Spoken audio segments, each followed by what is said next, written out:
What's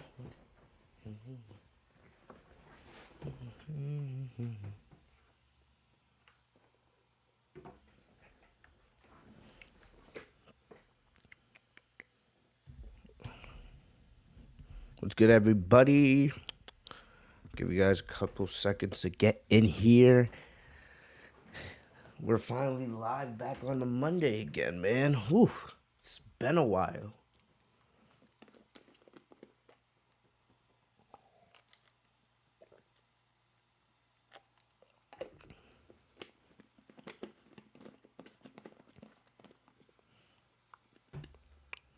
Let me fix the camera a little bit.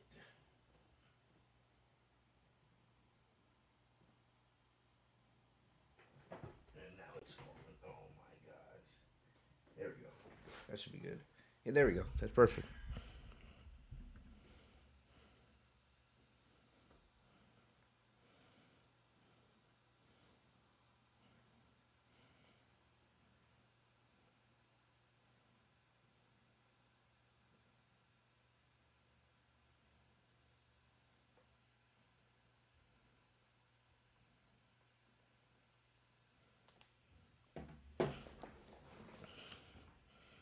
All right, let's see. Who's in the chat?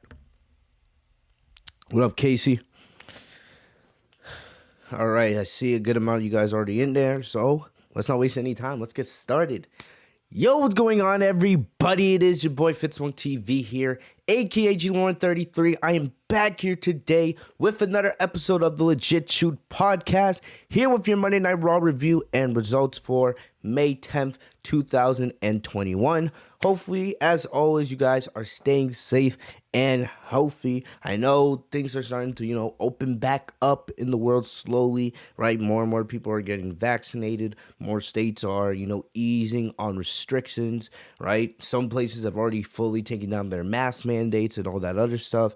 So it looks like as we enter into the summer, things are starting to, look on the bright side. But still, guys, remember, we're not out of this yet. Don't, please wash your hands, be careful. Don't do anything that's going to put you or your loved ones in danger. Continue to stay safe and healthy until we are fully out of this. But, we are back here live on a Monday night. For those of you guys who are in the stream, we are live on a Monday, and it's been a while since we've been live on a Monday. The last couple weeks, we have been able to live stream again. Almost all of our podcasts have been live since we started, live streaming again. The last couple of Monday Night Raw reviews were done on a Tuesday afternoon, right? And I told you guys this last week. I told you guys this on the SmackDown review that, at least now going forward, right, Raw reviews will be every single Monday right after the show goes off to air, at least for the foreseeable future, right? Things could change, and if things do change, of course, follow me down on social media because that's how you guys will know if there's any significant changes that need to be made. But for now, it's going to be just like it used to be, right? Back in the day, back in January, January was the last time we had done a live Raw review on a Monday night after the show. So it's been nearly 4 months. So it's good to be back, in the normal swing of things. It may take a little bit of time to get used to it again, but I'm just happy to be able to be here with you guys on a Monday night, be able to get the review done and let you guys, get on with your lives and all that other good stuff, right? Couple of things.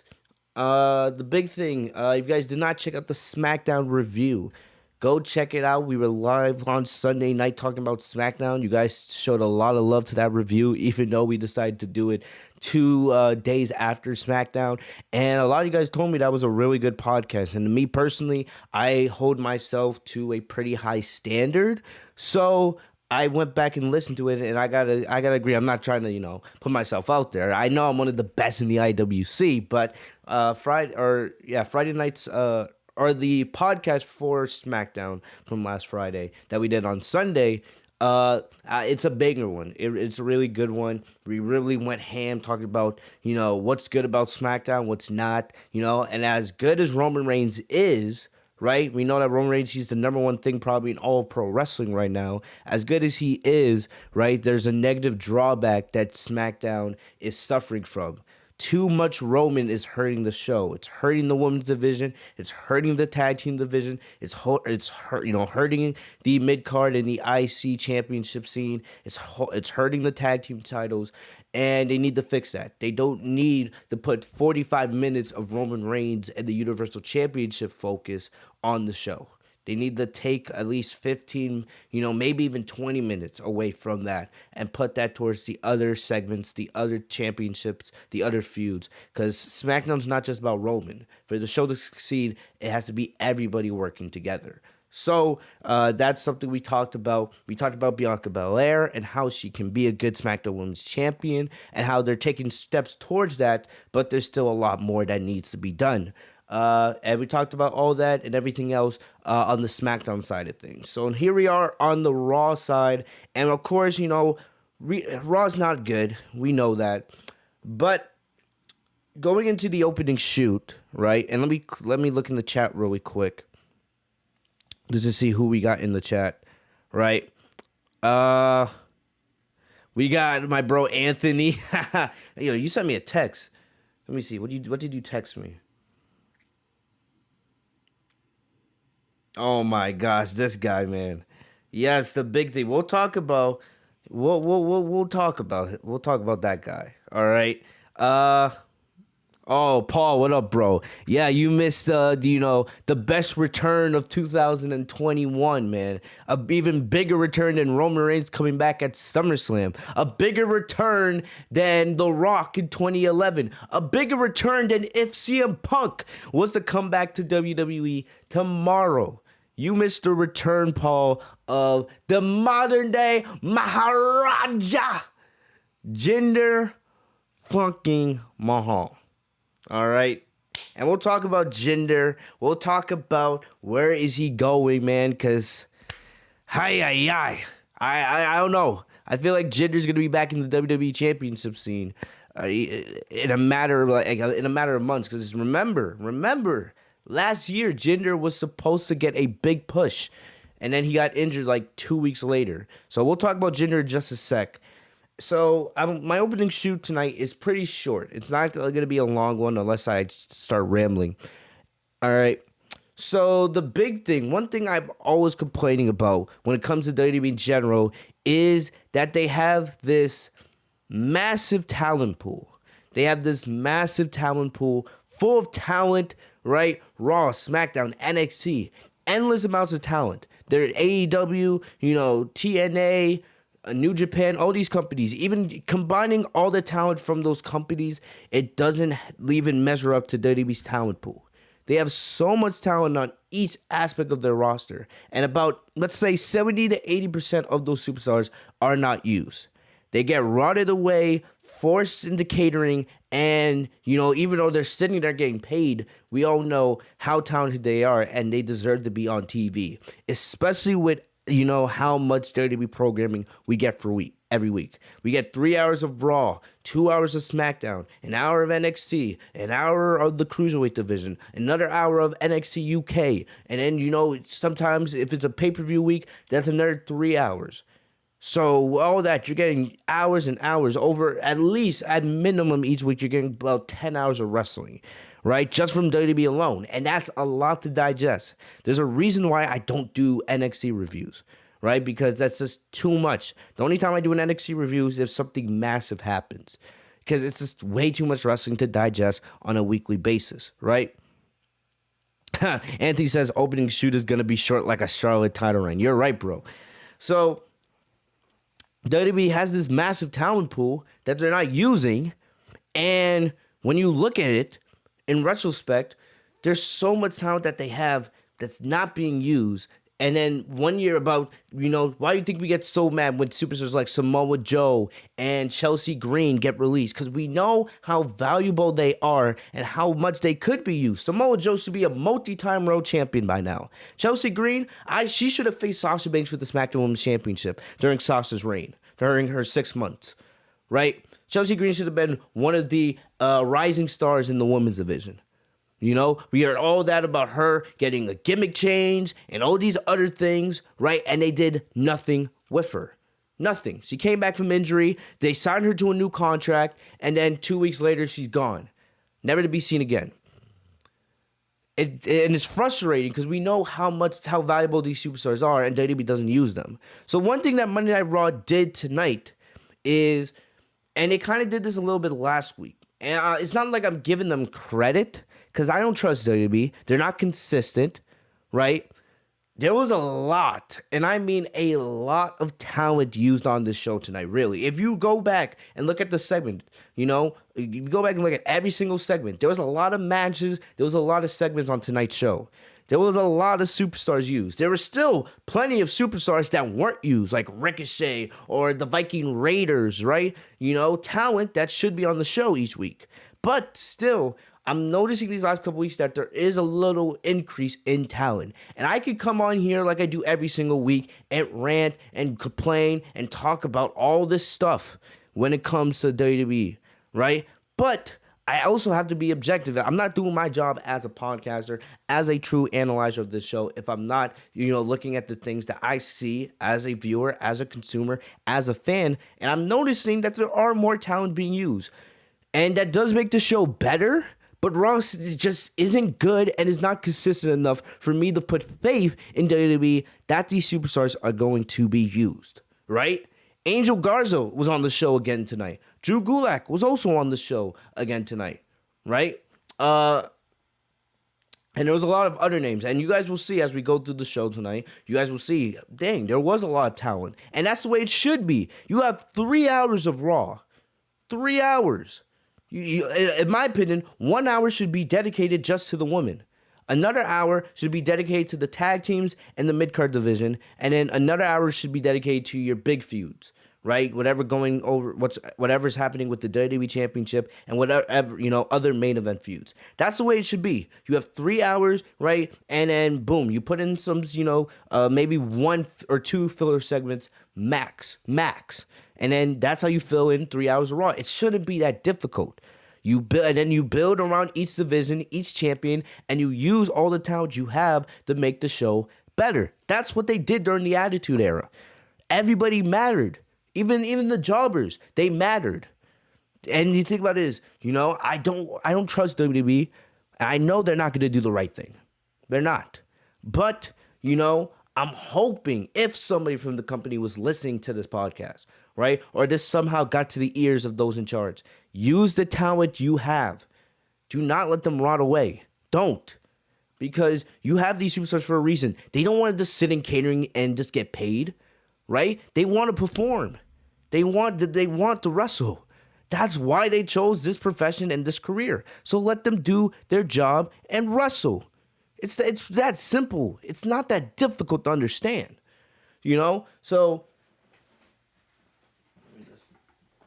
let me just open one of my shades. But like I said, it's not that difficult to understand. It's not a difficult concept. So that's my thing, So I am noticing that there are more talent being used on the show these last couple of weeks. And I don't trust WWE to let that continue. But, I have to mention it. And I hope WWE at least continues to use as much talent as possible. And at least book them in a credible manner. Not 50-50 booking.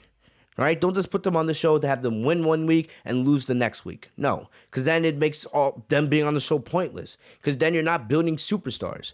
Way too many superstars are 50-50 book. And that's one of the reasons why they don't turn into big stars. Right? You want to make the next Roman Reigns, right? You want to make you want to make the next Sasha Banks. You want to make these stars that are going to carry the company 5 to 10 years from now. But when you 50-50 book them, how are we supposed to care about them? Because all in our eyes, we see are winners and losers. Right? There's very few superstars that can actually transcend that level. All right, so let me look at the chat real quick before we get into the actual show. Yo, Anthony's having too much fun with this Jinder Mahal. Anthony's having too much fun with this Jinder Mahal return. And I just want to let you guys know, for those guys who weren't here for the SmackDown live stream the other day, Wrestlemania Backlash. I probably will not be live Sunday night after the pay-per-view because I have things to get done. Most likely, there's still a chance I could be live on Sunday night, but I probably won't. It will most likely be Monday morning. Probably Monday morning, I will be live doing the WrestleMania Backlash review. If you guys can't make it to the stream, of course, the podcast will be available right after the stream, so you guys can listen and give your thoughts in the comment section right after the show goes off the air.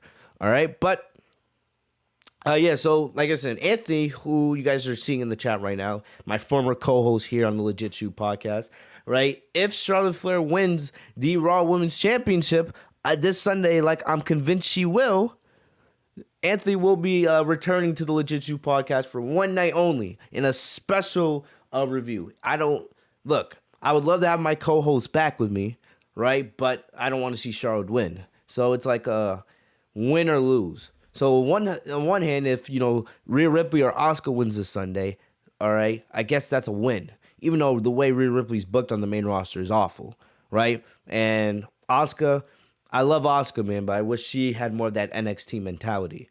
But if Charlotte loses, of course you're going to get or if Charlotte wins and becomes the 13-time champion, right? Most overrated female star in history, you guys will get your rant from me, but you'll also get to hear a rant from my former co-host, and you guys will get to see why we were the best tag team in the IWC back in the day.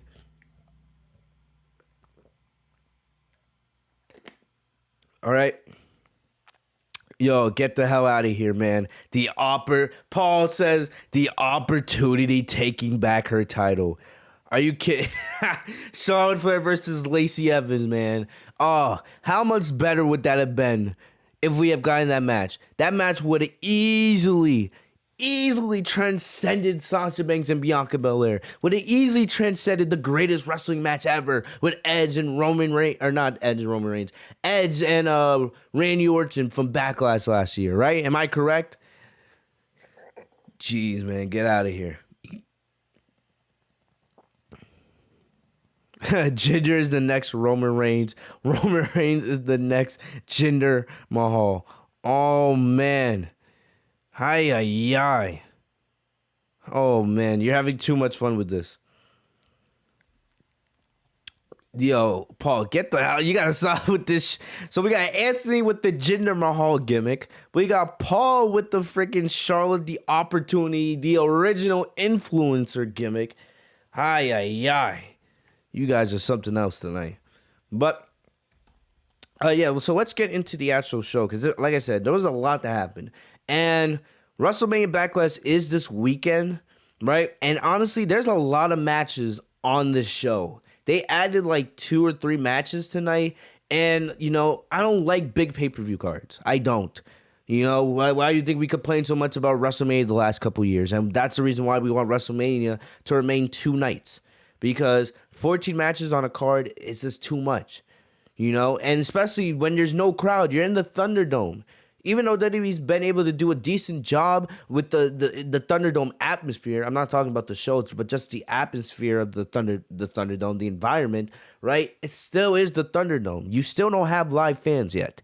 And I know WWE's trying to get live fans back because AEW did it last week with Blood and Guts. And I know Vince McMahon was fuming in his office because he wanted to be the one to claim that WWE was the first one to bring fans back. Even though technically they did do that. But either way, I don't want to, get into that nonsense because AEW fans are absolutely... I feel like AEW fans are honestly worse than WWE fans, especially after the nonsense I was seeing on social media with the horrific ending to that Blood and Guts match with Chris Jericho and MJF. No matter how you slice it, that was a bad ending. It was just as bad as the Sparkler incident. Don't try to slice it any other way. Right? Because if WWE did it, we would be, absolutely ripping them to shreds. Like, AEW doesn't get a pass. And don't listen to that clown Dave Meltzer anyway. All right? That guy's a clown. But yeah. So, we have a lot of matches for WrestleMania Backlash this weekend. I'm just like, why? If you're trying to keep the show to about 3 hours, really, just keep the 7 or 8 matches. Right now, it's looking like it's close to 10 matches, I believe, after tonight. Because they did a little rundown before the main event. And I'm just like, we don't need this. Like, do we really need The Miz versus Damien Priest on a pay-per-view? Right? That should honestly be on the go-home show, if anything.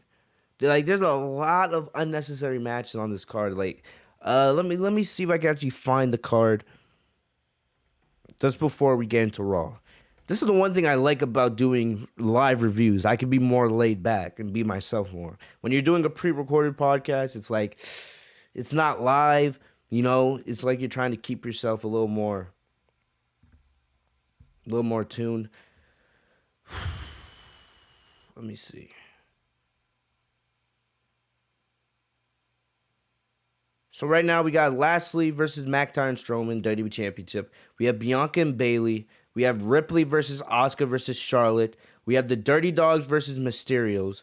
We have Roman versus Cesaro, and we have Damien Priest versus The Miz. So right now that's 6 matches based on what I'm looking at Wikipedia. But I feel like that's off. I feel like that has to be off. Probably because we haven't had anything announced for the IC Championship, right? Which I'm willing to bet that'll be announced on SmackDown. Maybe we'll get Sheamus versus Humberto again in a rematch. I can definitely see that being added. Probably nothing for the Raw Tag Team Championships unless they want to do New Day versus AJ and Almas, but that would honestly be a waste of our time. But honestly, so I feel like this show still is going to be having about 9 to 10 matches, which is just still too much. No matter how you slice it, Damien Priest versus The Miz should not be taking place on this card. It's not. The feud isn't even that important. It's just to get Damien Priest over, and it's already run its course. So we'll see how it goes. Anthony said Dirty Dogs are Dolph Ziggler and Robert Roode, which are actually, they're a good tag team. I'm not gonna lie. Ziggler and Roode go very well together. Very well. I actually really enjoyed them as a tag team. They're really good heels. They got the cocky attitude. They can back up in the ring. I feel like that's the best role for Robert Roode and Dolph Ziggler, because honestly, I don't want to see Dolph Ziggler in a singles run anymore. Right? He's been booked so horrifically over the last decade. Keep him as a tag team. Him and Robert Roode as a tag team are perfect on SmackDown. Perfect. So, but let's get into Raw, actually. So, the show started off with Charlotte, Nia Jax, and Shayna Baszler versus Asuka, Dana Brooke, and Mandy Rose. I didn't really pay attention to the opening here because I was just like, this is how you want to open the show? Really?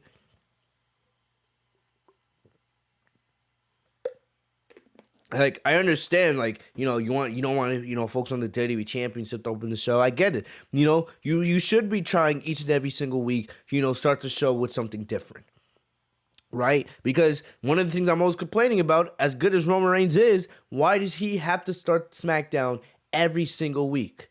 It's annoying enough. As great as Roman is, I don't want to see Roman start off the show with his 4-minute entrance. It's annoying to deal with. It truly is. So I understand. I guess you want to try something different, but this is not the way. You guys know I've been ranting about Charlotte Flair for about 4 weeks now, 4 or 5 weeks, consecutively. I've been going off about her. Rhea Ripley, she's not the same, right? And Asuka, I do like how Asuka's showing a little more intensity these last couple weeks since she lost the Raw Women's Championship at Mania. I do. And I am noticing Asuka is more intense and more aggressive, but she's not where she was back in NXT, right? And honestly, if I'm voting for anybody to win this Sunday, it's probably Asuka. It's probably Asuka, because Rhea Ripley, she has been booked horrendously, and of course, I don't want to see freaking Charlotte win. It doesn't matter if I get my co-host back for 1 week. Right? I don't want to see Charlotte win. The original influencer, my butt. Get the hell out of here with that nonsense. Anthony says, I do not care if they're a good tag team. Ziggler is dead. Bobby Roode is buried since his debut against Aiden. Raw is non-canon. Raw sucks. Tokyo Rocks, did you change your profile pic? I don't know. I don't know. And what happened to True Bacter? I haven't seen him in the chat in a while. Roman opened the show. I like that's what I'm saying. Like Roman, we don't need Roman opening the show every single week. But like I said, this was not the right way to start the show. Plus, I'm so tired of Shayna Baszler and Nia Jax. Honestly, it's like we've been seeing Nia and Shayna on Raw and SmackDown now for like 2-3 months now. This goes back to when they faced Sasha and Bianca back at the Elimination Chamber back in February. So it's been like basically 3 months we've had to deal with this nonsense. And you know, Shayna should be a single star, right? And Nia, you guys know how I feel about her. And what's worse is you have the Reginald nonsense going on.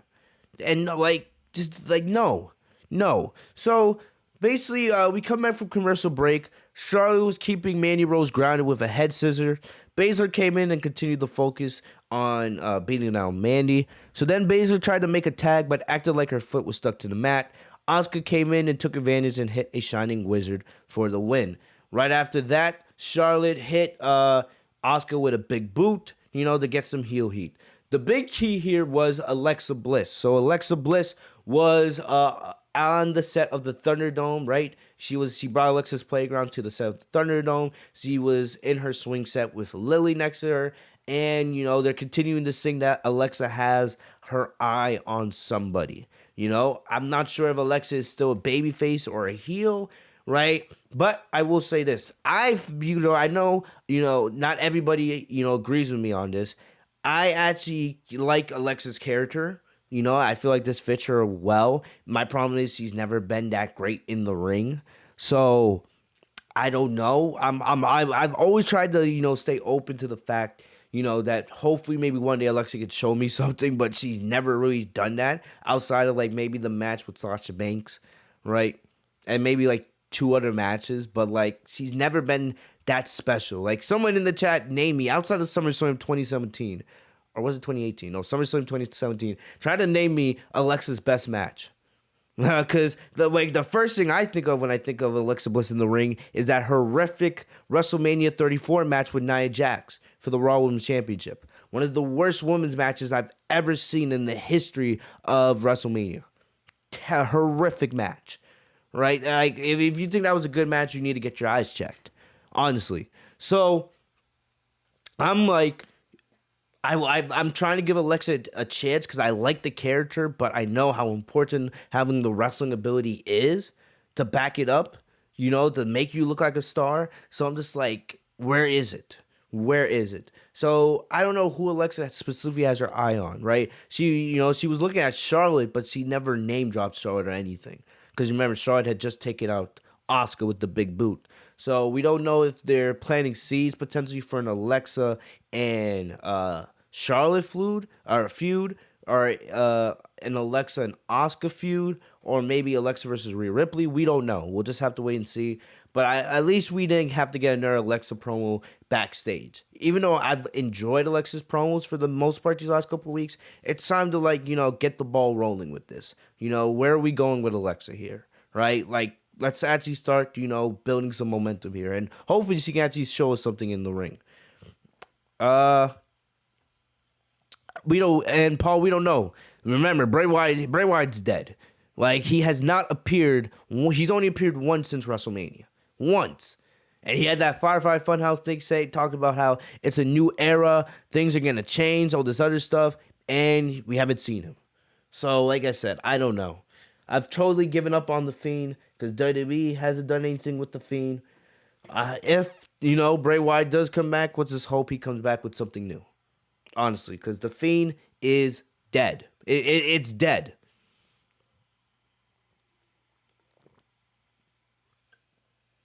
I tell you guys, cold water is the best, man.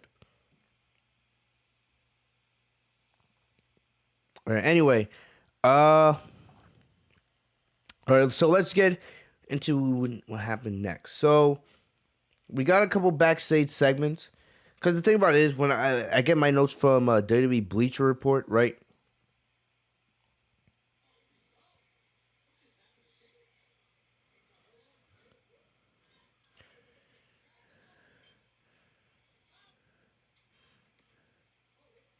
Did Shayna actually get injured? Or was that acting? Someone let me know. Did Alexa actually get, or not Alexa, did Shayna actually get injured tonight?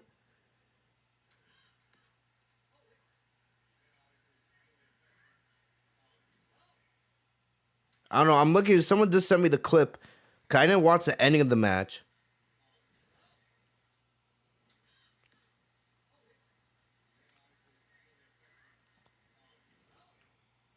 I don't know. I don't know. May if we get reports on that, of course I got you guys. But all right. So let's get back to what we were actually talking about.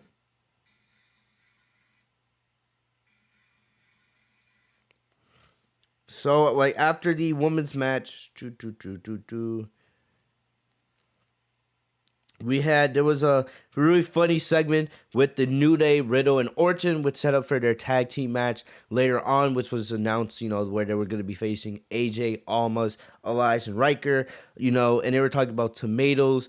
And Riddle was making jokes about, even though that's my tag team partner, I found it pretty funny how Randy looked. And Randy was standing there, right next to him, staring in the distance like, you thought that was funny? And Riddle's just like, yeah, Randy, you gotta admit, man, that was kind of funny. So Orton's then like, you know what I find funny? Kicking skulls, destroying legends, setting people on fire. I love the dynamic with Orton and Riddle. And I said this last week, even though we know this is not long term, right? They're not gonna be a tag team for years and years to come.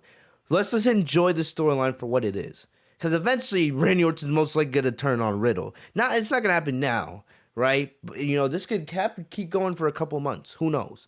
But still, it's enjoyable, man. I just love the dynamic of them. RK Bro, man, it works. I'm liking it more and more every single week. So, MVP was backstage, and he confronted Braun Strowman.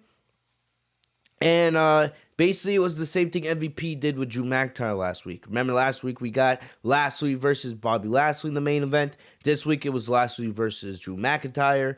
And basically MVP made the same offer he did last week to McIntyre, saying, oh, let's work together, take out, vice versa, right? So this week, MVP was telling Strowman, take on McIntyre, right? And it was like how it was vice versa last week, so that at WrestleMania Backlash, it would be Lashley versus, Strowman in a one-on-one match. Because, Lashley's concerned that he can lose his title, by not being involved in the decision. If it's one-on-one, you're right, he has, his own fate in his hands.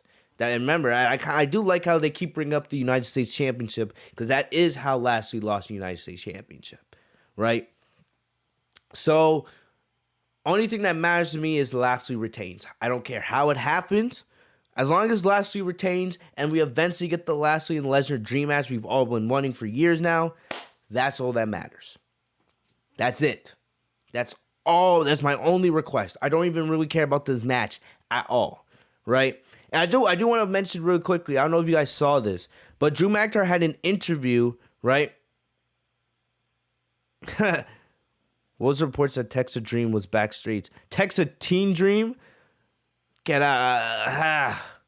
I don't know. I don't have any care for Velveteen Dreams these days, right? I have no care. So if he shows up, my problem is like he's talented, but I don't really care about him for his past actions. He honestly should have been let go from the company.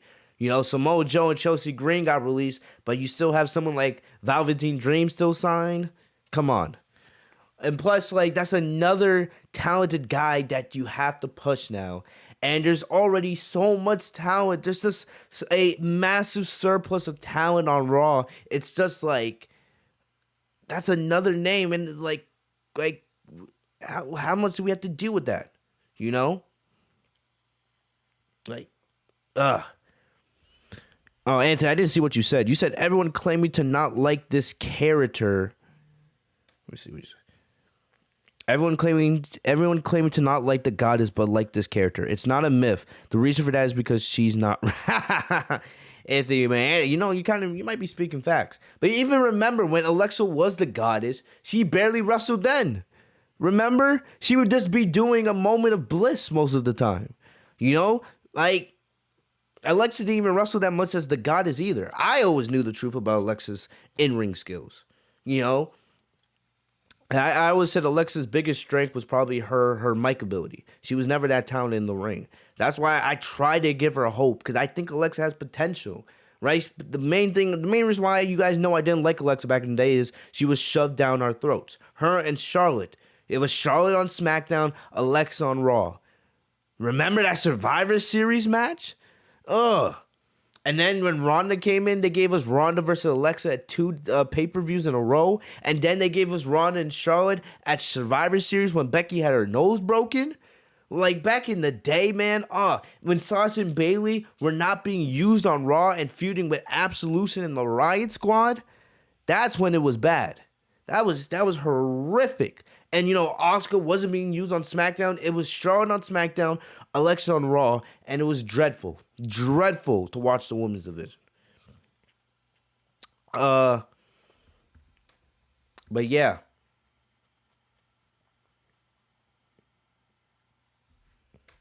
What was I saying beforehand? Like, I got to keep up with the chat a little bit more.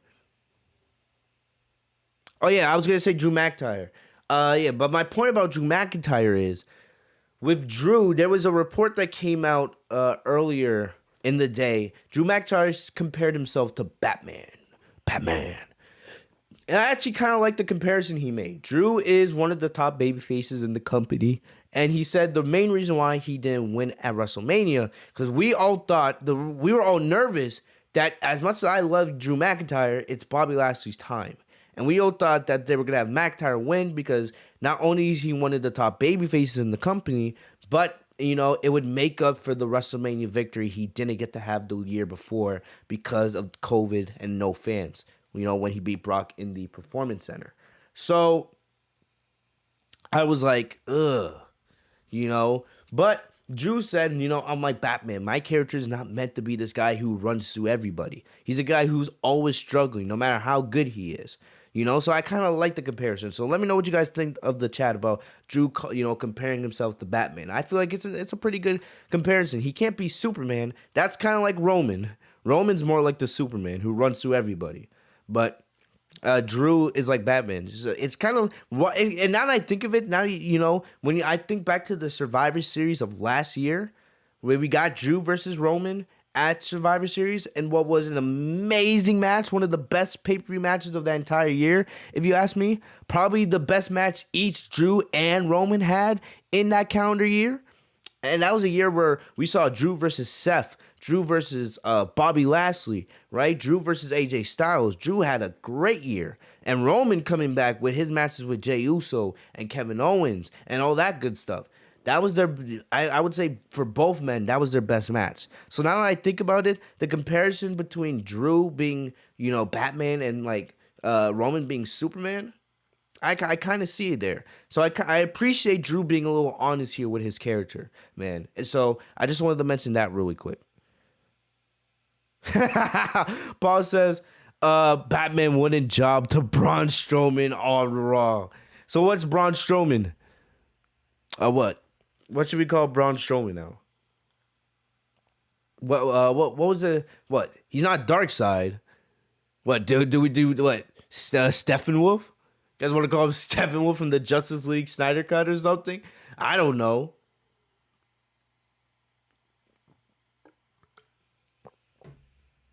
But I'll look back in the chat in a little bit. So Strowman told MVP that he would, he doesn't like MVP at all. But this would come into play a little bit later in the night. So then we had Damien Priest. He was in Adam Pearce's office. He asked Pierce, basically, if I beat Morrison tonight, I could choose the stipulation of my match with The Miz at Backlash, and then vice versa. At first, Miz didn't like the idea, but Morrison was like, don't worry, just believe in me. I'll get the job done. And I know, Paul, you hate John Morrison, but I'm not going to sit here and lie. Morrison's kind of hilarious, man. He says, oh, grab a towel because, the forecast is saying it's time for Johnny Drip Drip. So I'm not gonna lie, I had a quick chuckle at that, man, because I don't know John Morrison in real life, but the way he comes off on TV, I feel like he acts that same way off television. Paul says we could just call Braun a bitch. I guess that works too. Bro. But next up, I know Anthony was hyped about this. I was actually not paying attention at all when this happened, right? I was away from my phone. I was away from the television. But this was actually advertised during the women's tag team match. We had the return of the greatest WWE champion in the last 5 years, Jinder fucking Mahal. And I if you guys remember back in the day when we used to talk about Jinder, right? Back in the day when the Legit Shoot podcast used to be me and Anthony, man, we had some epic reviews when we used to talk about Jinder beating Randy Orton. If you guys, the Legit Shoot podcast, it's on my channel now. It's been that way for the last couple years. But if I would have to go back to our other channel. We had a separate channel for the podcast back in the day. If you guys could see the what was it? What was that pay-per-view called? I think it was Battleground. Yeah, Battleground 2017. If you guys could see the review of that show that me and Anthony did, that was back when we had terrible cameras, right? We were using iPhone headphones as mics, right? But if you guys could go back and listen to that review, our review of the Jinder Mahal and Randy Orton Punjabi prison match when the Great Khali returned. If you guys could see that review, I gotta go find it, and maybe I'll start posting old clips of past podcasts that you guys have never seen before. Maybe I might actually do it. That's a good idea. If you guys could see me and Anthony's review to that match, absolutely epic. And I wish I could scream like I used to. Every time we used to talk about Jinder, I would be like, Jinder fucking Mahal. But the thing about it is, my parents are sleeping right now, and I'm filming at home, so like I can't scream or I'll wake them up. So one of these days, I'll be able to do it, right? And I'll put a huge emphasis on it, man. But like, yeah, so back in the day, I was not a Jinder guy. I did some epic rants on Jinder, right? Like Jinder beating Shinsuke Nakamura, beating Randy Orton 3 pay-per-views in a row, right? I did some epic rants on Jinder Mahal back in the day. That's why Anthony's having so much fun with the Jinder Mahal talk, right? But don't worry, Paul. I'll find the review. It's somewhere. I gotta go back to the old podcast channel. I'll show it to you, man. It's an epic one. It's an epic one. But Jinder Mahal back in the day. And the thing about it is, Jinder's been back now for a while, because if you guys have watched Main Event, and I don't remember what that India special they did a couple months ago on Peacock. I don't remember what it was called. I think it was called the Superstar Spectacular or Superstar Spec. I don't know. Jinder returned on that show. Anthony texted me. So what was that review we did? I swear we did some reviews on Jinder Mahal. I don't know, Anthony. You're going to have to remind me. I don't know. But like, what was I saying? Yeah, so Jinder's actually been back for a while now. And if you guys remember, right, last year, the reports came out when Drew was in the early stages of his WWE Championship run. WWE was planning a massive babyface push for Jinder Mahal. Massive babyface push. And they were planning for Jinder Mahal to go up against Drew McIntyre. Some of you guys may not remember it, but I do. That was the plan, And then Jinder got injured. I think he tore his bicep or tricep or something like that. And then he was out for another, close to a year. And now he's back. So now Jinder's back. He's back in Jack. He got the drugs in his system. The veins are back, right? That's the first thing I think of a Jinder Mahal. There's two things. The modern day Maharaja, right? As Paul Heyman said, remember we almost got AJ Styles, or not AJ Styles. Remember we almost got Mahal versus uh Mahal versus Lesnar at Survivor Series that year, and then AJ won the title in England like a couple weeks before that, right? I remember going into that show, I was like, are we really gonna get Lesnar versus Mahal? I was really like, there's no way that we are actually gonna get that show. We're actually gonna get that match as a main event for Survivor Series. I was like, there's no way. And then Styles won the title, and then I rewatched that Styles and Lesnar match a couple weeks, or no, not a couple weeks, a couple months ago, right? Epic match, very underrated match. It's only about 15 minutes, but Styles and Lesnar put on a classic in 15 minutes. When Brock Lesnar cares, he's one of the best in the world, and I hope we get Lesnar back eventually. But Mahal, basically, I think about when Paul Heyman says the modern day Maharaja. And I think about the veins, man, because when I think of, being ripped, and working out, it's something I love to do personally. I think of Jinder Mahal, man, having the veins in his system. There's no way you get all those veins just from natural, workouts. There's no way. There's the amount of veins this guy has in his arms, his biceps, his chest, and they're everywhere. It's just ridiculous, that Vince was, doing that stuff, man. Right. Anthony just texted me something. He found the WrestleMania 34 live reaction. It's on my channel. I have so many videos, I forget. I'm going to find the clip. Anthony, if you could do it for me, I don't know. If you could find the clip of when Jinder Mahal won the United States Championship. Because I did a full reaction to the entire WrestleMania 34 show. I don't remember how. That was a long show. I did a full reaction.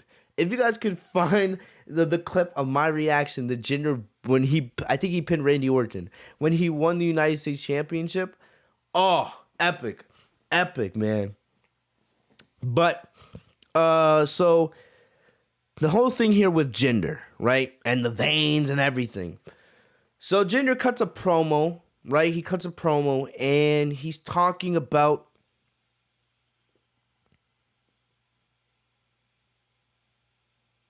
Paul, I gotta agree with you, bro. I gotta disagree with you, man. Styles versus Lesnar is fantastic. I'm sorry. It's fantastic, right? But Mahal cuts a promo saying that the modern day Maharaja is back, right? And I'm going to remind everybody why I was a former WWE champion. And then he has these two associates with him. It's not the Singh brothers. It's not the Singh brothers who I believe are on 205 Live these days, right? It's, he had these two new sidekicks named Veer and Shaky by his side. I don't know, who they are. Maybe they're from NXT or the Performance Center. I don't know. But, I guess these are going to be Mahal's associates going forward. They had no impact on the match. They just watched and cheered Mahal from ringside. I don't know if Mahal's supposed to be a babyface or heel, because like I said, he was supposed to be a babyface when he came back last year. And he didn't really do a lot of heel stuff in this match anyway, when I went back and looked at it, right? Even the ending was even heel-ish, But we'll just have to see going forward. It's just more talent that you have on the show that you have to book and actually look credible. Like I said, we haven't even seen Jajakovic and Dio Madden in the last couple weeks. It's just WWE has so much talent. It's just like every time you add new names, right? Now you have these two associates with Mahal. You add two names. Now you have to book them and add them to the endless amount of talent you have on the roster that you have to make look important. And that's one of the worst things WWE does. They don't make superstars look important. So it's just like, now you have Mahal with these two new associates instead of you could have just brought back the Singh brothers. And then, we'll just have to wait and see, what happens here. I forgot to mention that his opponent was Jeff Hardy, who had just made his return. We hadn't seen Jeff Hardy since before WrestleMania. Remember, Hardy wasn't even featured on the WrestleMania card.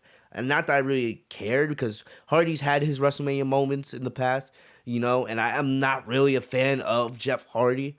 anymore. Like, I don't really care about him much these days because it's basically the same thing with Hardy all the time. Is it's and the thing it feels like Hardy's just about done. Like, not as a competitor, just feels like he's just done in WWE. I could definitely see him maybe going to AEW eventually, and I could definitely see him going to AEW, maybe reuniting with his brother Matt. But I'm not sure when Jeff's contract would be up because I believe he re-signed a couple years ago. So I think Jeff's still locked up for at least 2 more years. Plus, Jeff's been on the record saying when fans come back, he's bringing back his old theme. You can see the writing on the wall. You're way over your head. But you guys know what I'm talking about. So to me personally, it's just like I don't really care much for Jeff anymore. Like I didn't even care that he was in the Elimination Chamber match. Like I'm kind of just like I'm over it. Maybe just use Jeff now to put people over really. And it's kind of sucks to say that in 2021, but it's just like that's the vibe I get from Jeff. There's clearly no plans for him to be used. Right, I feel like you should just use him now to put over other talent because I feel like he could still put on a great match here and there depending on the opponent. But like as a big name star, he's a legend. He's a Hall of Fame. He'll be a Hall of Famer one day. One of the all time great tag teams with his brother Matt. Right, but I just feel like as a singles guy, he's just about done. I feel like he's only there so we can get that big moment when he gets his old theme song back, and that's about it. But Uh,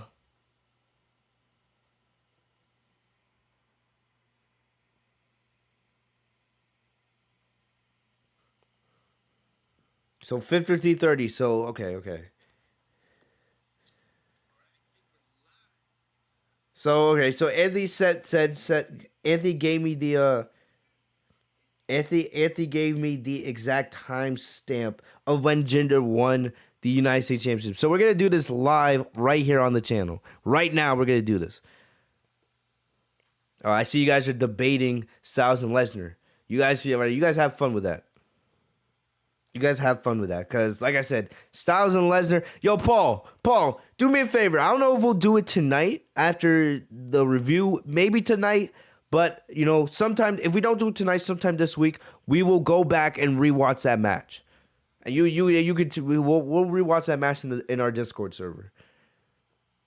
Because that match was not overrated. I feel like you're pushing the limits, bro. So let me see. I'm gonna pull up the exact clip of when Jinder wins the championship. This was 3 years ago, man. Damn, I could tell. I have a flat top in this damn clip. And yeah, Rusev. I remember that. Yes, it was Bobby Roode, Orton, Rusev. Right when the Rusev Day gimmick was still going on, and Jinder Mahal.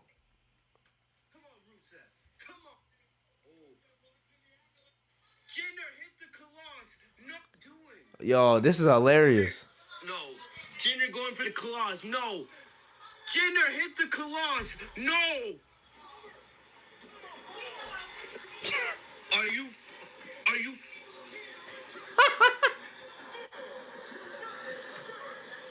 I take off my glasses and I. Are you freaking kidding me right now? Jinder Mahal is the United States. And I start punching the bag. I start punching the bed for no reason. What's the booking tonight? Yeah, this was after Oscar. 0-3 on my predictions. Seth Rollins is the new Intercontinental Champion, which I'm okay with. All right, I had Finn Balor winning that match, yeah. This guy, Jinder freaking Mahal, is the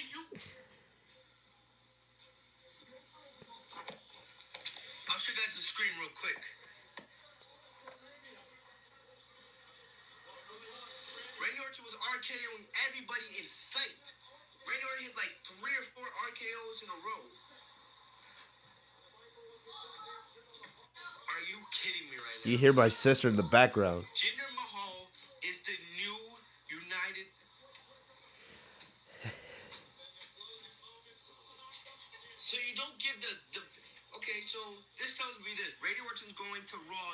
superstar shakeup. Excuse me, I'm okay with that. Randy Orton or Bobby Roode, but you give it to this guy. Wow. What is Vince doing?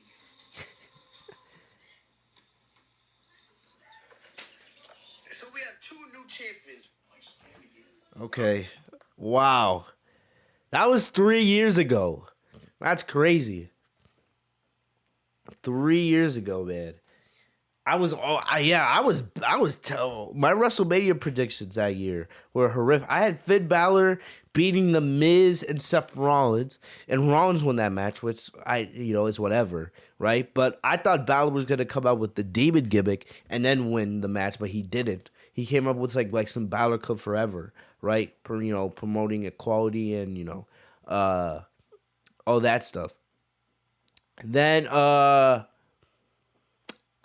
Then Charlotte beating Asuka, which, ask Anthony his thoughts on that, man. That's one of our most famous moments.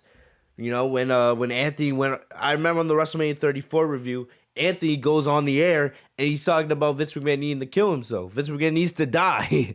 Pulling the CM Punk from 2011 promo. So, yeah, Charlotte being Asuka, he was way more mad about it than me. I was mad about it, of course, but he was a huge Asuka fan at the time. And then, of course, Mahal winning the Fatal 4-Way. George reacted to his old video as better than Raw. Of course it is. Of course it is. Old school. Yeah, that's what it is. An old school legit shoot podcast moment. Why did you think Balor was coming as the demon? He didn't even bring out it against fucking Brock Lesnar. Well, Paul, no, that was WrestleMania 34. That was 3 years ago. Remember, like, everybody thought Balor was coming as the demon. Everyone thought it was going to be a surprise moment. What was that, 2018, I believe? Yeah. And then didn't, like, Balor come out as the demon against, like, Baron Corbin just the year after that? And, yeah. And the thing is, I don't think, had Balor had even faced Lesnar yet? I'm not sure. This is 2018. Like I said, like, there's so much WWE history in my brain. Like, 2017 and 2018, I get those years confused because the only thing I really remember from 2017 and 2018 is Sasha Banks' bad booking and Brock Lesnar being the Universal Champion. That's really all I remember from 2017 and 2018. And the Shield reuniting. Because so much happened during those 2 years. Like, those are the big three things I remember. So I get my dates messed up a lot during that time. Yeah, see? So, yeah, Casey says Royal Rumble 2019. So Balor hadn't even faced Lesnar yet. So I thought, yeah, Balor's going to come out as the demon. They're going to surprise us because it's WrestleMania. And I thought Balor was going to win the match. Because at the time, Rollins didn't even need the IC Championship. He really didn't need it. And, so I thought they were going to give the victory to Balor. I remember, that was when The Miz was, like, the longest rating, Intercontinental Champion. So, yeah, that was that. So, yeah. So, I was right, Paul. Anyway, so, what's the plan for... So, like I said, Jeff Hardy, he's just about done with WWE, in my opinion. But what do you do now with... What do you do now with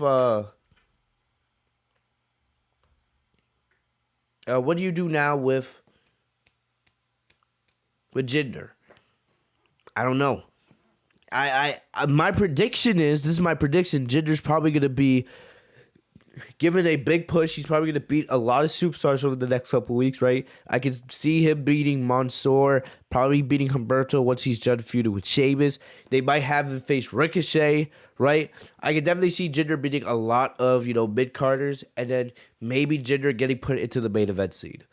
Do I think he belongs there? No, the guy is stiff in the ring. He moves very, very slowly. He's not that good if you ask me, but I could definitely see WWE pushing him easily into that main event scene. So we'll see. I'm not going to go off about it right now because he just came back tonight. We have no idea what they're going to do with Jinder. They could easily put him in the United States Championship picture, right? So maybe they put him there because he's won that title before anyway. So maybe they have him go after the United States title. I'm not sure. But for now, at least, I expect Jinder to get a big push, and we'll see what championship they set him after. Am I interested in seeing Jinder as a champion again? Not really, but we'll deal with that when we get there. I'm not going to go off about it right now, right? He just came back tonight. Moving on. We had the New Day and RK Bro versus AJ Styles, Almost, Elias, and Jackson Riker. Before the match, of course, we had Elias and Riker with the tomatoes again, and then AJ and Almost basically told them, like, stop with that, right? Let's not deal with that. Let's take this a little more seriously because you're tagging with the Raw Tag Team champions. And then Almost took a tomato and gave an example of what they were going to do to their opponents tonight by crushing the tomato. And that was that.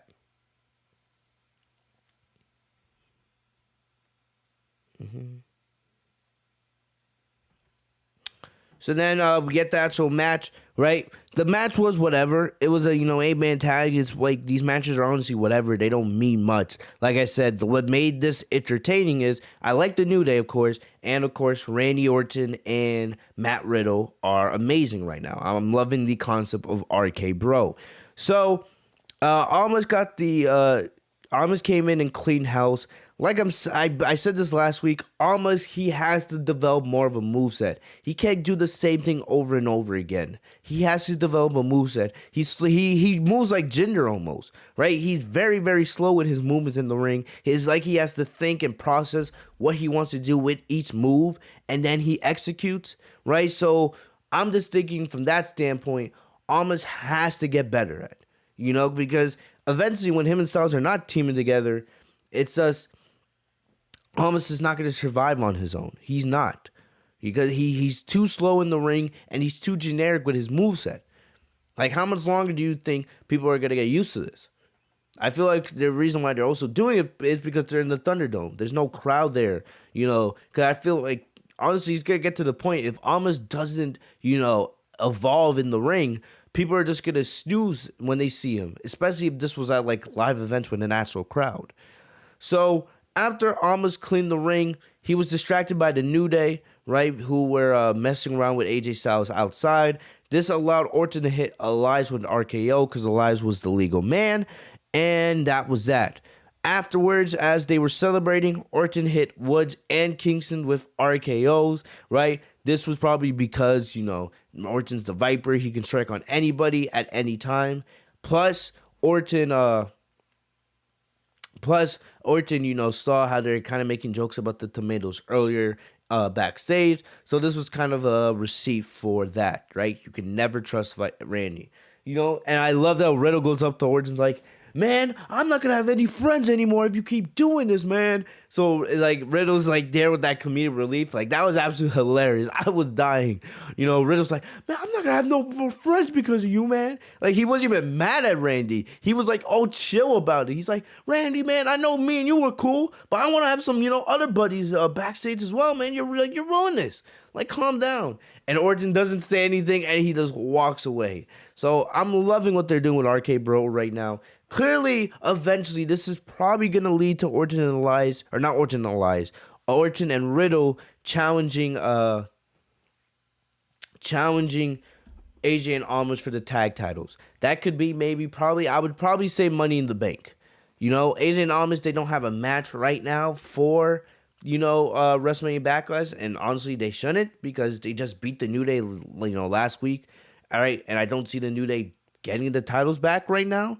So, on that front, you don't need to book a match 6 days before the pay-per-view. There's already enough matches on the show, if you ask me. So, have AJ and Almost take the night off at WrestleMania Backlash. And I would build towards AJ and Almost against Randy Orton and Matt Riddle at Money in the Bank. That's what I would do for the Raw Tag Team Championships. They also showed a Lucha House Party video package, which I was surprised at, so I'm hoping this means that WWE will actually give some love to the tag team division, because, the tag team division on Raw isn't awful anymore. You actually have a decent amount of teams. You need to actually book a division, right? You still need to book the teams like a division with actual competition, and I wish they never had broken up, Shelton Benjamin and Cedric Alexander, which we'll talk about in just a moment, but for the most part, you have enough teams to have a division, I guess. You have the Viking Raiders. You have AJ and Almas, who are your tag team champions. You have the New Day. You have Elias and Riker, which are 4. You have Morrison and Miz, which are 5. You have Lucha House Party, which makes 6, right?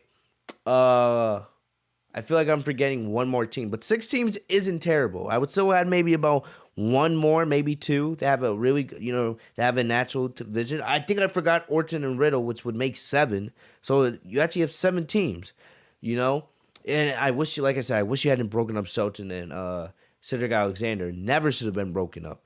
But still, at least you have enough teams to kind of call it a division. It's way better than having 2 or 3 teams. Now you actually just got to book it like a division, in my opinion. Yeah, I agree with you, Paul. Typical Frank booking, man. Always messing things up.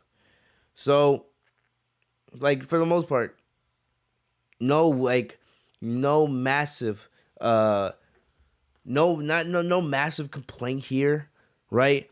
But like I said, I would build up to RK Bro versus AJ and Almas at Money in the Bank. And I would probably have AJ and Almas drop the titles to Orton and Riddle. That's what I would do over the next month. But hopefully, WWE put some focus on the tag team division, because I enjoyed the Lucha House Party promo video. I know Kalisto's not there anymore, but I think Metalik and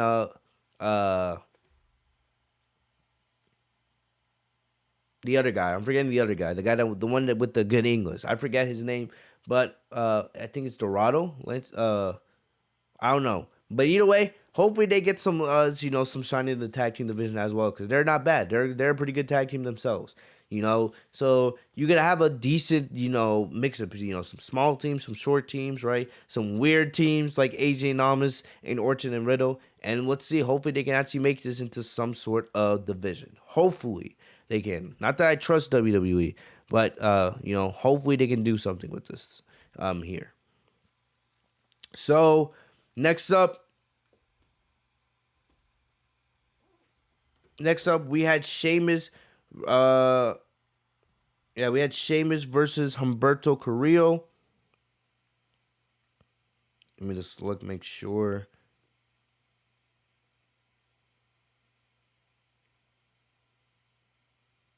Sheamus versus Humberto Carrillo. Sheamus cut a pretty good promo before the match, talking about how he'll be the United States champion that he wants to be. He doesn't need to follow in the path of defending the title every single week like guys like John Cena and AJ Styles did that came before him, right? He's going to make his own path and make a legacy that other champions that come after him will fulfill. But that won't be for a long time, because he plans to be the United States champion for however long he pleases. I love Sheamus, man. He's great. He's good on the mic. He's good on the ring. He has everything. He has it all. Future Hall of Famer. I feel like Sheamus is one of the most underrated, most underappreciated superstars in that company. I truly believe that. Sheamus is fantastic. I love Sheamus. And I'm going to be honest with you guys, I feel like one day Sheamus should get at least one more world title run in the next couple years. I don't know how much longer he plans to wrestle, but I think Sheamus deserves one more championship run. I feel like they did him dirty when they had him win Money in the Bank back, I believe, in 2015. And then he cashed in on Roman at Survivor Series, and then he lost the title like the last Raw of the new year. I think it was like almost New Year's Eve, right? And I understand it was Roman. They were, pushing Roman heavily at the time. But I really do feel like Sheamus is underrated, and I want to see him get at least one more world title run at some point. It could be this year. Who knows? Who knows? Maybe they give Sheamus the Bobby Lashley treatment. He holds on to the U.S. title, for most of the summer, and then he goes back into the main event scene, because Sheamus should be there as well. He's a main event guy, right? But either way, so then Humberto came out to the ring, right? This was non-title, so this was all right. This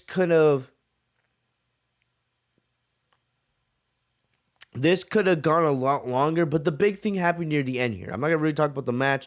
So, Humberto did a sunset flip powerbomb, but the landing got botched, right? Carrillo was not able to continue the match. I think it looked like a concussion, because at first, like, the commentators, like, they didn't even know what to say. They thought the match was going to end in a draw, but the ref had to call for the bell, and Sheamus was declared the winner. So clearly that was a botch. So I don't know if the plan was for Humberto to maybe win, and then that would lead to Sheamus versus Humberto at WrestleMania Backlash. I feel like that could have been most likely the scenario that they were going with, but they didn't, right, because of Humberto's injury. And I hope Humberto's okay, right?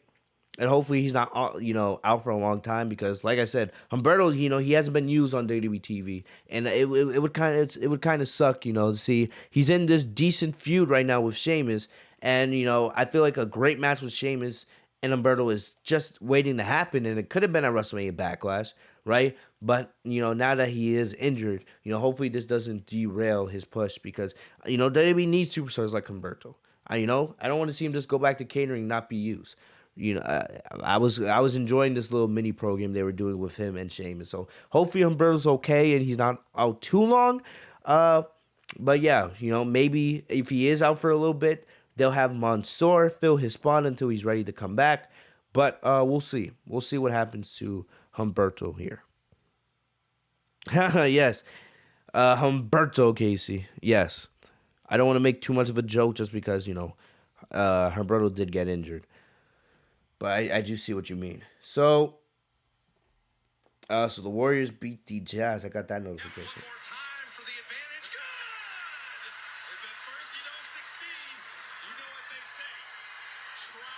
Damn, they got a lot of fans in Golden State tonight.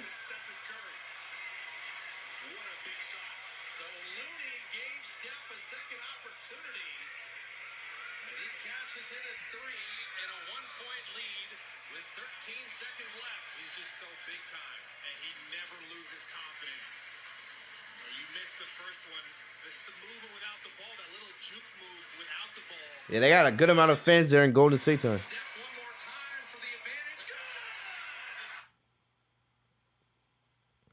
There we go. All right. Anyway, back to it. So next up, we had Cedric Alexander versus Shelton Benjamin. Like I said last week, this match should have never happened. This was a team that should have never been broken up. Never been broken up. Okay? Because the Hurt Business should have never been broken up. They should still be with Bobby Lashley and MVP. Honestly, if you think about it, they should still be the Raw Tag Team Champions. They should have never really dropped them to the New Day, but it is what it is. But it's just sad because now you're actually showing life. There's actually some life in the tag team division. We'll see if WWE can keep it up, but I don't trust them. But either way, at the end of the day, Cedric and Benjamin should have never been broken up. Never. And it's like, I don't see them really pushing Cedric on the show. And I like Shelton Benjamin, but, I don't see them pushing him either. So I feel like this match was just done to fill in time, and that's that. And maybe we get a rematch next week because you know how WWE is. They always like to overdo stuff. But we got the match tonight, right? This was actually a pretty decent match. Cedric came out with all this confidence, right? After the promo he cut saying how he didn't need Shelton's old ass. How Shelton was slowing him down. And he was the reason why they had gotten, kicked out of the Hurt Business. So Cedric avoided pay dirt early. He went after Benjamin's knee with a dragon screw leg whip over the middle rope. Alexander hit a kick to the head, and Alexander kept screaming at Benjamin about how he was better than him, being very cocky here, and that's what led to his downfall. Because Benjamin was able to pop up and hit a T-bone suplex and got the win. Right, so this was good. This was really good. They got a decent amount of time here, right? I just wish that this never happened because Benjamin and Alexander should still be together in the Hurt Business. It was a good match for 1 week, but you're not going to, you're going to go back and watch this match 6 months from now? Probably not, unless you're a big-time Benjamin or Cedric Alexander fan. Like, this was a really good match for Monday Night Raw standards and for, WWE TV, but it's just like, where does this mean? Like, I don't see Cedric being used. I hope Cedric gets used in the mid-card division, and I hope Shelton gets used in the mid-card division. But honestly, this match really should have never been happening. That's the big thing for me. Good match, but we should have never have gotten to this point anyway with these two. So that's my thing there. Right. But a good match. Hopefully, I'll hope that they get used in the mid-card division because they're two talented superstars, just like the boatload of talent we've been talking about all night. But, we'll see. We'll see. So next up, we had Asuka versus Rhea Ripley. This was set up. Remember, Asuka had already had a match earlier in the night. And, Sonya Deville made the match. Basically, they're telling the story here because Charlotte was shown coming into the Sonya's office earlier in the evening. So clearly Charlotte was trying to get an advantage on her opponents, right? Having them go up against each other, which would give her advantage because they would not be at a 100% going into the match on Sunday. And you could see that Sonya's basically allowing herself to be manipulated by Charlotte. First, right, Charlotte using Sonya to get back into Monday Night Raw. Then, using Sonya to get herself into the Raw Tag Team Champion, or though not the Raw Tag, the Raw Women's Championship match at Backlash, transforming it into a triple threat. Now she's getting her opponents to face off against each other. So clearly Charlotte's using Sonya for her own gain. The question is, when will Sonya realize that she's being manipulated? Charlotte doesn't care about Sonya at all. She's just using her because Sonya has power as a WWE official. Like, I pitched last week that Sonya should win Money in the Bank, and then, either Adam Pearce fires her or she drops the title of WWE official. And then if Charlotte wins, no matter what happens, right, eventually, maybe at SummerSlam, right, you have Sonya cash in, and Sonya becomes the new Raw Women's Champion, and we build a new star in the Raw Women's division. I feel like that would be incredible. I feel like Sonya is very, very underrated, and it's something that I personally want to see. All right, so hopefully that, we get that here eventually. That's my idea. Sonya should be the one to win the Money in the Bank match for the woman. That's my pick right now. Right now, if Sonya's in the match, of course. So getting into the actual match, right before the match happened, we got another terrible Eva Marie promo. So they showed the same one from last week, and then they showed another one later in the show. So like I said, I told you guys, we're going to be getting these Eva Marie promos for, until she comes back. And my prediction right now, Eva Marie will either be in the Money in the Bank match, or she will come back probably right after Money in the Bank. It's one or the other, in my prediction. But I'm not excited for it. Unless she shows you some drastic improvement in the ring from the last, 4 years since she left the company. Unless she shows me some improvement that we haven't seen before, I don't really have any care for it. I don't, right? No. So getting into the match itself, like I said, I've been going off about Rhea Ripley for, weeks now. She just doesn't look the same to me. But this wasn't terrible, It wasn't terrible. Remember, Ripley and Asuka had a match the night after WrestleMania, and that was not a good match. This match was at least better than that. And it's hard for me to compare it to the WrestleMania match because I don't know. I still don't know how to feel about the Ripley and Asuka match from WrestleMania. I still haven't even gone back and watched it. I need to go back and watch it at some point because some people tell me it was close to being on the level of Sasha and Bianca, and I never felt that at all. So eventually I need to go back and watch the Ripley and Asuka match. But that botched ending, that rushed ending with Ripley hitting the Riptide, it just hurts that match so much, if you ask me. But back into it with this match. This match was at least better than the match Ripley and Asuka had the night after WrestleMania. So they locked up. And, Asuka had a lot of intensity, and you had to remember this was Asuka's second match of the night. So I love that Asuka, didn't really, show any hesitation here going on the attack early. So Charlotte came out to watch the action. No surprise there. And we come back from commercial, and Charlotte was on the commentary team. And man, we had to hear her talking about how she's the star, right? She was acting by her action like, I'm a star, So, they're pushing this Charlotte narrative down our throats, and I'm just like, shut up. Every time Charlotte grabs a mic, I'm really just like, I feel that Rock promo, the famous word, shut up, bitch. When Rock says that, every time Charlotte grabs a mic, that's what I'm thinking in my head. Just please, I'm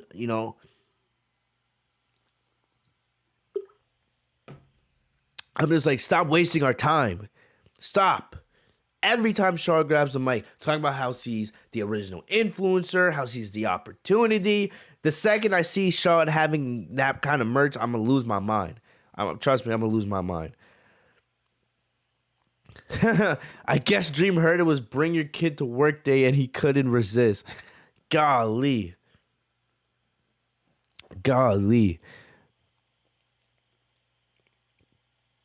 But yeah, what was I saying? Yeah. So Charlotte's, the match between Ripley and Asuka wasn't bad, like I said. But Charlotte being on commentary, it's just like it's just terrible. So there was a really cool spot here. So basically, Charlotte got up to confront Rhea at ringside. They're getting in each other's face. Charlotte's like, do something. I'm just like, Charlotte, can't, like, stop, right? But all of a sudden, that, I believe after that distraction, Asuka runs through the table, like runs on top of she runs across the announce table like parkour style and hits a really good looking missile dropkick. I like that move. I would love to see Asuka do that a little more often. Running across the table, hitting the missile dropkick. She throws Rhea Ripley into the ring, and then she cuts out the top rope and hits another missile. Actually, no, I'm wrong. I apologize. Asuka did a hip toss, or she did the hip toss or the hip move. You guys know what I'm talking about. She does her hip move, and then she threw Ripley into the ring, got on top of the top rope, and then hit the missile dropkick from the top rope, which was really good. I thought Asuka was actually going to win the match with that move, right? Because honestly, that missile dropkick, man, it's so beautiful. It could be a finisher, really. So then she went for the pin. Rhea kicked out, and then Ripley recovered. Another distraction from Charlotte allowed Rhea to hit the Riptide. I'll say this Riptide looked better than the one she hit on Asuka at WrestleMania. It was a much better looking Riptide, and then Rhea got the win. So not a bad match, right? Rhea looked a little bit better tonight, but she's still nowhere close to the Rhea that I loved in NXT, But that was it. So Rhea got the win. But like I said, guys, I'm concerned. I think Rhea's losing that title this Sunday, right? And if she was dropping it to Asuka, okay, I wouldn't really have much of a problem with that, but I feel like she's dropping it to Charlotte. And if that does happen, you guys are going to get an epic rant from me and my boy Anthony. Anthony would be here on the podcast with me, right? Like I said, Rhea did look a little bit better tonight, but this is nowhere close to the Rhea from NXT, right? And I'm concerned that we're going to get the nail in the coffin with Charlotte winning this Sunday. I feel like I'm just waiting for it to happen. And like I said, if that does happen, I will be here telling you guys that I was right all along. Also, the other thing I want to say, if Rhea somehow retains, I will be 100% certain that she's going to drop it to Charlotte at Money in the Bank, regardless of who wins the Money in the Bank ladder match.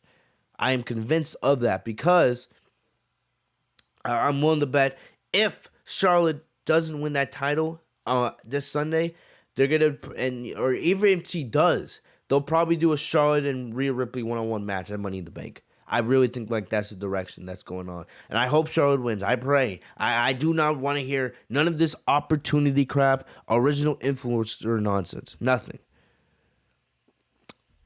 Paul, man, I don't know. Look, even with as bad as Rhea has been booked and as bad as he's been presented, this is Charlotte we're talking about. I hope Rhea retains just because anybody but Charlotte is better. Anybody as champion other than Charlotte is better. So I can only pray and hope for the best. So moving on, we're almost done with the show here, right? Next up, we had John Morrison versus Damien Priest, right? Like I said, they showed another Eva Marie promo. Who cares about that? And remember, the winner of this match would pick the stipulation for their match on Sunday. So I honestly thought Morrison was going to win this match because it's kind of a heel thing, right? Because Damien Priest has basically had the Miz and Morrison's upper number now since WrestleMania. Since the match with Bad Bunny, he's had the upper hand, basically beating them down every single week. No matter if it's in tag team action, handicap action, really, it doesn't matter. Priest has destroyed these two. So I thought, Morrison was going to get the win here. And that was going to be the match. But instead here near the end here, right? Morrison actually had the win. I'm trying to look at it. Okay, I just have to look at something. So Morrison had the win. I forgot what he did. Like, the match wasn't terrible, but yeah. So Morrison had the win, right? He had the cover, the 1, 2, 3. Priest didn't kick out, but the Miz distracted the ref, and the ref didn't see that Morrison was pitting Priest. So Miz cost Morrison the win, and because of that, Priest was able to hit the what was it? The end of the end of lights, the sea of lights. I forget the name of his finishing move, but hit the lights. Yeah, Priest did the hit the lights finishing move on Morrison and got the win. So Miz costs Morrison another victory. I don't know if this is meaning that they're potentially going to have Morrison and Miz break up. It's whatever to me at this point. I don't really care, right? But Morrison, was a little frustrated with the Miz. And then after the match, Priest went backstage to Adam Pearce and said that their match would be a lumberjack match, I believe.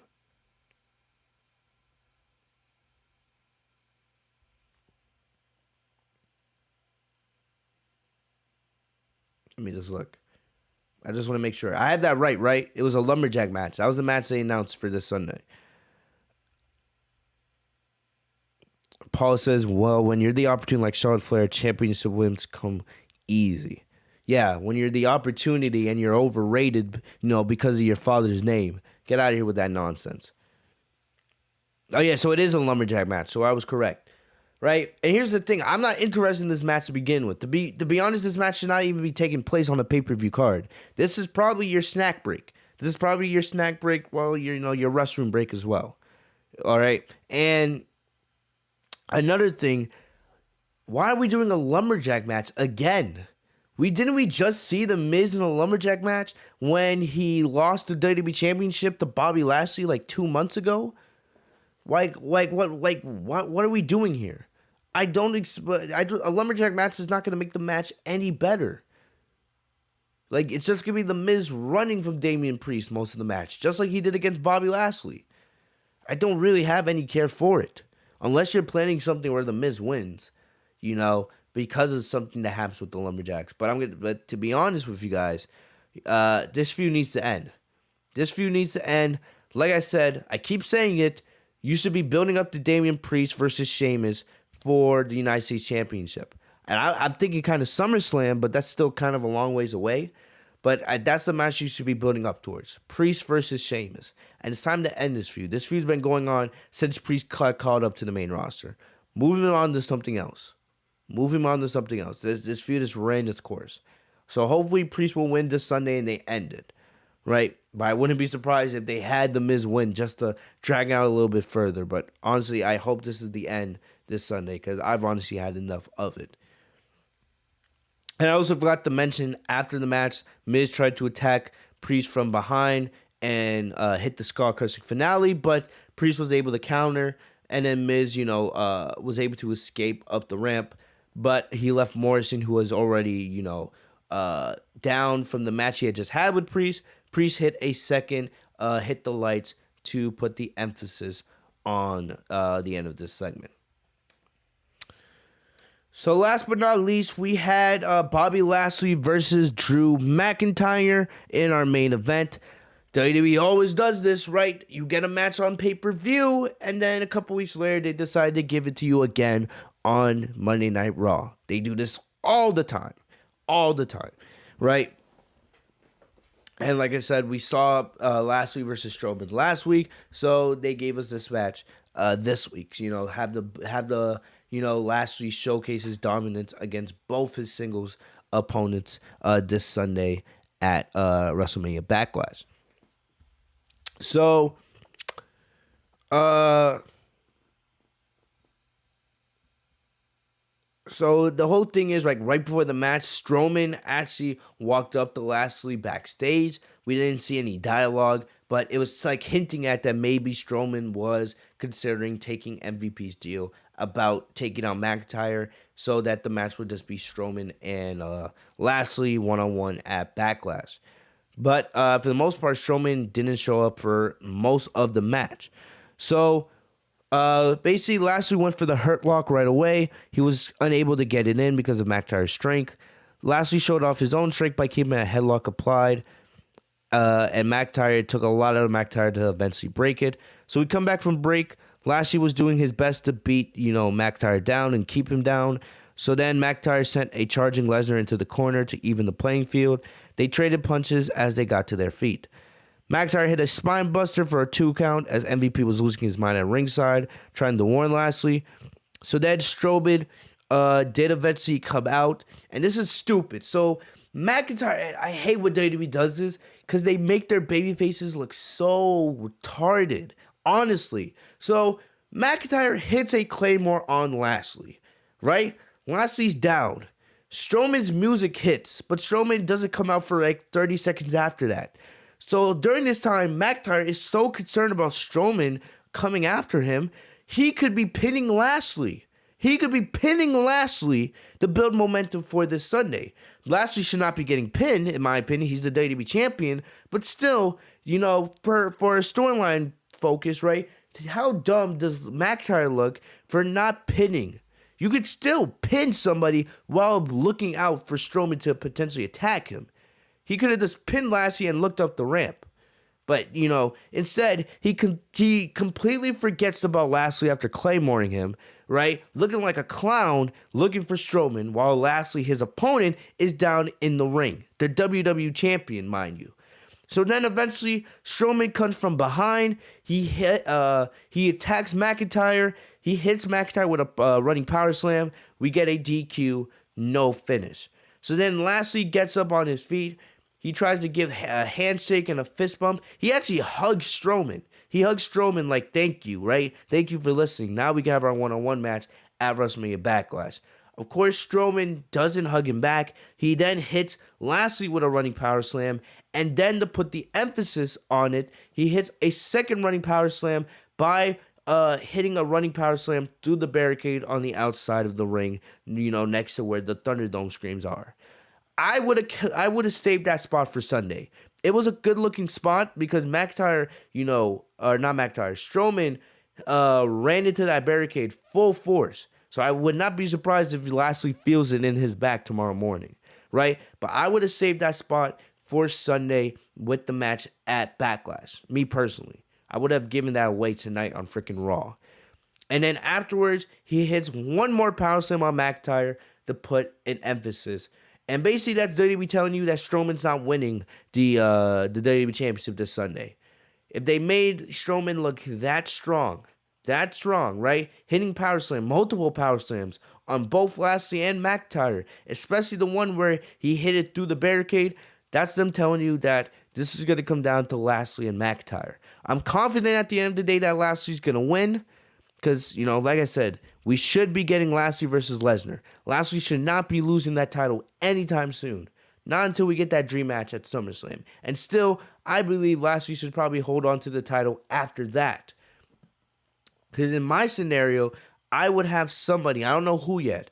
Honestly, the way I'm thinking, I would probably have someone, if like, for example, Keith Lee. I feel like this would be perfect. I would have Keith Lee return, win the men's Money in the Bank match. Then if we get Lashley versus Lesnar at SummerSlam, I would have Lashley beat Lesnar clean, right? Clean. Because honestly, Lesnar should come back as a free agent. He shouldn't come back on Raw or SmackDown. He should be a free agent, right? You can have Lashley beat Lesnar clean, right? Maybe either Lesnar passes out with the Hurt Lock or Lashley beats him with a spear or a flatliner, something like that, right? Imagine if Lashley beat Lesnar with like an F5. That would be sick. So I would have Lashley beat Lesnar clean. Then you can have Lashley go to SmackDown and maybe feud with Roman or whatever, right? Doesn't matter. You can do whatever you want with Lesnar because I feel like the days of Lesnar being a world champion, you don't need that anymore. Lesnar should just be there to put people over at this point. And then I would have Keith Lee as the men's Money in the Bank holder cash in on Bobby Lashley. He doesn't even have to do it. If you want, you can do it at SummerSlam, but you can do it afterwards. So right now, I'm giving you guys my picks right now for Money in the Bank. Right now. Like as of May 10th, well, it's May 11th now, but you guys get the point. As of tonight's Monday Night Raw review, I would have Keith Lee win the men's Money in the Bank match, and I would have Sonya Deville win the women's Money in the Bank match, right? As we get closer to the Money in the Bank, we'll see who the actual match participants is, but those are my picks right now. That's what I would do if I was booking this show, right? But, yeah, that's about it for Raw. Let me take a quick look in the chat before we get out of here. The Go Bad Bunny. Paul says the Go Bad Bunny single-handedly defeated The Miz. The feud should have been over at that point. I do agree with you. Paul, you are right. They have destroyed McIntyre's momentum. Like, he doesn't feel the same way he did last year when he was super dominant. WWE is so bad when it comes to booking new stars. NBA YouTube. I hear Brock Lesnar doesn't want to come back. Guys, Lesnar's gonna come back. It's inevitable, like Thanos said in Infinity War. He's going to come back. It's just a matter of when. It's not if. Like if you pay Lesnar enough, he will return. It may not be right now. I feel like you need to save Lesnar's return for when there's fans. If Lesnar doesn't want to come back right now, I would agree with him. Why the hell would you waste Brock Lesnar in the Thunderdome? Lesnar is best when there's a crowd. That's when he works best, right? So I would have Lesnar come back when you have live crowds, which I expect, God willing, we'll have crowds by SummerSlam. But yeah, NBA YouTube, Lesnar's gonna come back. Don't worry. He doesn't need to come back right now. But if he chooses not to come back, it's whatever. It's whatever. But I feel like it's inevitable for Lesnar to come back. And I would look at SummerSlam most likely. But we'll see what happens. It's just a matter of how much WWE wants to pay the guy. It's really that. Yeah, but I also did read the article about Brock not wanting to face Roman again. If Brock doesn't want to do that, he's not going to do that. There's plenty of other matches you can do with Brock. Plenty of other people you can do. Keith Lee, Bobby Lashley. You can always do another Drew McIntyre match. You can do Brock Lesnar versus Edge, right? Whenever Edge is ready to come back, because Edge will be back eventually.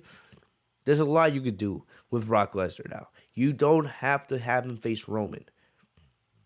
You don't have to. But, yeah, so that's my thoughts on that. Other than that, guys, that's about all I got for you guys today. Thank you guys so very much for joining me here on the Legit Shoot podcast. If you guys enjoyed, leave a like on this video. Click the big red button right next to my name, Wrestlemania TV, so you guys are notified every time I post a new video. Also, make sure you guys click the bell. So hit the red button so you guys are subscribed, and then click the bell so you guys are notified every time I post a new video, man. Got lots of content coming. We got Dragon Ball Super, right? Dragon Ball Super leaks coming out by the end of the week. I'll keep you guys updated with everything going on with the new Dragon Ball Super movie. Got some other anime I'm going to be covering, some My Hero, some other cool things coming as well. Check out the SmackDown review if you guys haven't already. That was a banger of a podcast. So the last 2 nights, I'm giving you guys bangers of podcasts, man. I'm feeling myself, right? I'm back in the zone. So, yeah, check out the SmackDown review you guys haven't already. We'll have a SmackDown review later this weekend, of course, like we usually do. We'll see if that's Saturday night, most likely. But we'll see. I'll let you guys know about that. But WrestleMania Backlash this Sunday night as well. I most likely won't be live Sunday night, but most likely Monday morning I will be live for WrestleMania Backlash. And we'll see. Maybe I'll have a guest host. Maybe I won't. We'll just have to check that out when the time comes. So, yeah, so that's what you guys can expect from me this week and going to WrestleMania Backlash weekend.